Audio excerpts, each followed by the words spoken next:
There was a time 15 years ago when we would fight. I mean, the Greeks were, they would be out on the streets. They would be protesting.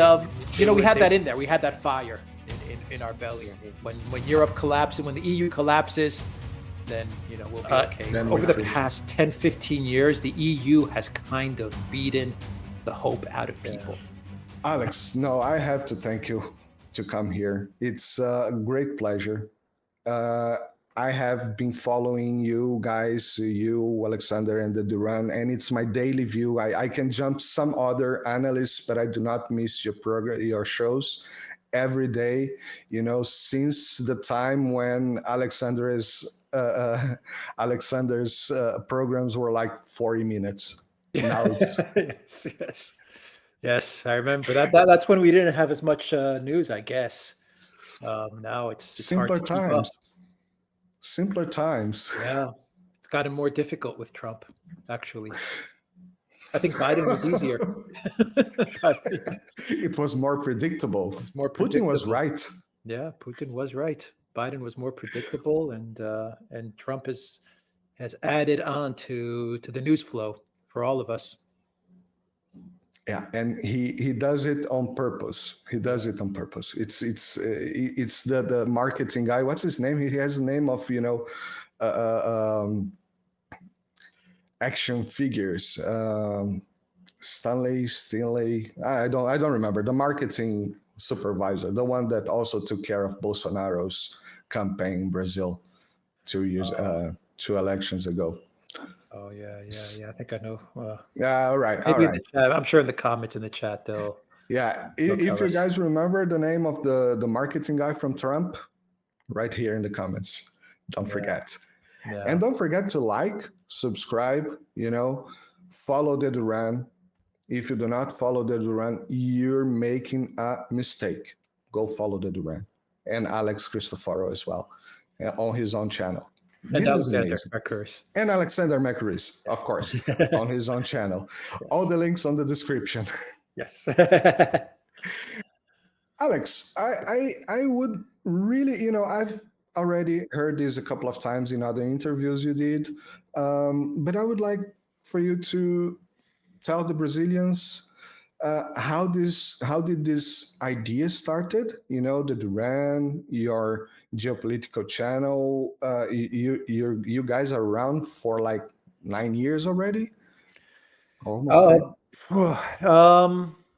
We've been around for a while, but the actual channel, like actually doing videos, we started in. I'm so bad with dates. I think the middle of 2018, the beginning of 2019 is when we actually started to do videos, like seriously do videos. Before that, we were writing articles, actually. We were bloggers, journalist bloggers. Yeah. And then this idea of, I have contact with some Brazilian bloggers as well that just changed the key switch to YouTube because YouTube was giving much more views even to the blog itself. Exactly. And it was interesting when I started following you guys. You had a lot of other co-participants, like the Drazen. What was this? That we had guests. We had guests on, but one thing that we realized is that the chemistry. Mm-hmm. Well, not even the chemistry between me and Alexander. We really enjoy it, and it's simpler. In a way. I mean, when you have a lot of guests on, it does take a lot of coordination and work. A lot of channels, they actually have producers who actually help out in booking and getting people on and coordinating the time.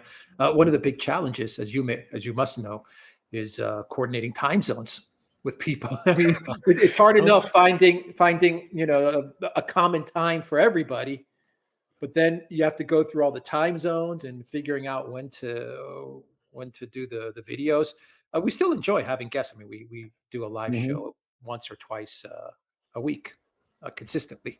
Yeah. But the recorded videos, I think those are something that we just got into a good groove with, me and Alexander, and it works. It works out well. Yeah, the chemistry, as you said, the chemistry is it's fantastic. I always see that. I have an order that I like to follow. I sometimes I wait for the last video to come out because I like to start watching your video, then the Duran, then Alexander. That's how I do it. That's how you do it as well. Because you give the broad perspective. Yeah. And then you have some very detailed analysis on the Duran, and then you have Alexander like having this very complicated analysis of some dynamics, some lawyer stuff that I don't understand because I'm a technical guy. I'm not into law, but I have to watch it entirely. And I was kidding, but now it came from 40 minutes a day to 1 hour and a half nowadays. He explains things very, very well. Very well. And you can exactly. see the legal training. One thing, like when you listen to someone like Alexander or Robert Barnes, I mean, that's when you understand the education, the power of being trained in legal stuff, in how to present the case and how to present an argument. And when you listen to them, you understand that there's a different way that they've been educated in how to present an argument, and they do it very well. Yeah, it's my mind does not work like that. Mine neither. Yeah. And it's sometimes yeah. I had to, because I'm also from my understanding, you have graduation in economics, right? Economics, but you're more I went straight into tech. Yeah. I went straight into tech, and then I went into journalism. I ended up in journalism through tech, but I don't have that legal training, and I'm probably not the best speaker as well. I've never been a good public speaker either, and I've never been very extroverted either. So I got all these things stacked against me. We'll sit at a table one day, Marcelo, and you'll see I'll be the quiet one. I totally believe, because I am also more or less like that. But I was really. I would not say afraid, because I don't think you would be someone rude, but I've seen you in other interviews, and you're usually very, more or less like myself, contained. And I was like, how can I bring this to life? And so far, this is so relaxing conversation, and this is one thing that I'm always proud of my channel. I always can get relaxed conversation from my guests, from my friends. The harder people comes here, and I'm not talking about you, I'm talking about other harder people, and they just go with the flow. It's fun to do that. That's a talent. Yeah. I don't know why It's why one it of the happened. untouchable. It's one of the things that you just can't. Either you have it or you don't have it. Yeah, but talking about even interviews, I watched one interview with you that was in Greek, with a Greek, I don't know if Greek or Cyprus journalist, and it was a long time ago, about 2 years ago. And one thing that I found very interesting on that interview is that you mentioned the Cyprus life, the Cyprus way of life. And that brought me very like the Rio de Janeiro, where I'm from, lifestyle. You have the beach, you have coconut water, and you relax. And this is very interesting to understand how people behave on these places, and how do you think this not only the Cyprus people, but also the Greeks, I see this here in Italy as well. Do you think this, people are too apathetic or apathetic? I don't know if I said it right. To the situation that's going on, and do you think they can wake up at some point?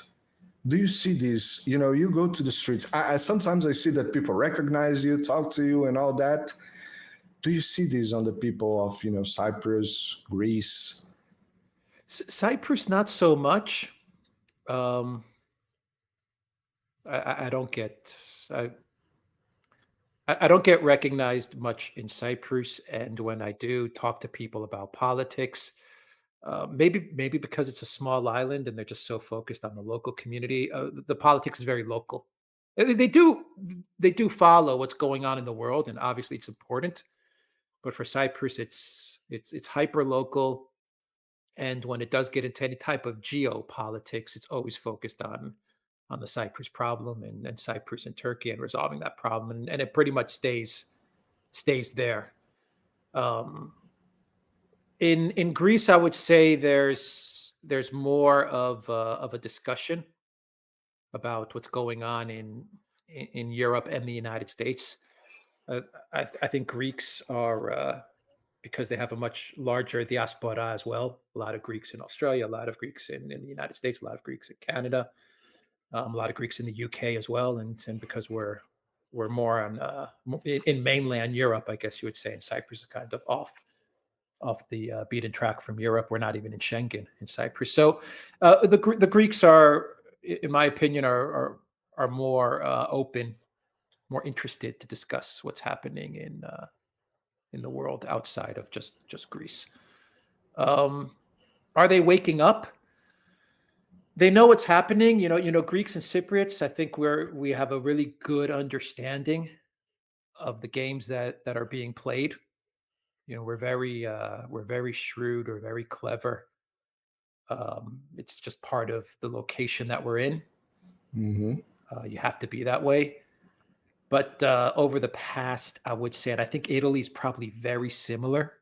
At least I have some very good Italian friends who tell me the same thing. Over the past 10, 15 years, the EU has kind of beaten the hope out of people. There was a time 15 years ago when we would fight. I mean, the Greeks were, they would be out on the streets. They would be protesting. They would march for their rights. All these things. And I'm not saying violent. I'm saying peaceful. Yeah, I understand. Yeah. Yes. Some things. Sometimes it would get violent. This is true. Sometimes things would get violent. But we had that in there. We had that fire in our belly. After 2010, with the crisis, 2009-10, which also swallowed up Italy, it got Portugal, it got Greece, it got Ireland, it got Cyprus. After that, the Greeks lost something, the Cypriots lost something. And it's just kind of this apathy, like you said. And it's more of we know what the Greeks always tell you, the Cypriots will tell you, we know what they're doing to us. We know that things are bad, but we're just going to wait it out. And when Europe collapses, when the EU collapses, then, we'll be okay. Then we're not going to change anything. Yeah, exactly. You're just kind of waiting for it to collapse. Is it going to be in 5 years, 10 years, 15 years, whatever? We'll sit, we'll have a coffee, we'll hang out, we'll hang it on the beach, and when it collapses, it'll collapse. Yeah, they're not looking to change anything.